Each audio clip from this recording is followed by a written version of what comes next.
നീ ഒറ്റൊരുത്തം പറഞ്ഞിട്ടാണ് ഞാൻ അവൾക്ക് മെസ്സേജ് അയച്ചത്. എടാ നീ അയച്ചാ?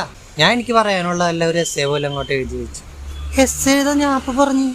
ഓ ഇനി അവൻ എസ് എഴുതാൻ പഠിപ്പിക്കണം. എടാ എല്ലാം വിവരിച്ചങ്ങോട്ട് എഴുതിയെന്ന്. എടാ നീ ആദ്യം തന്നെ ഇങ്ങനെ മെസ്സേജ് അയക്കരുത്. ആദ്യം നീ ഒരു ഹായ് അയക്കുക, പിന്നെ എന്ത് കഴിച്ച്.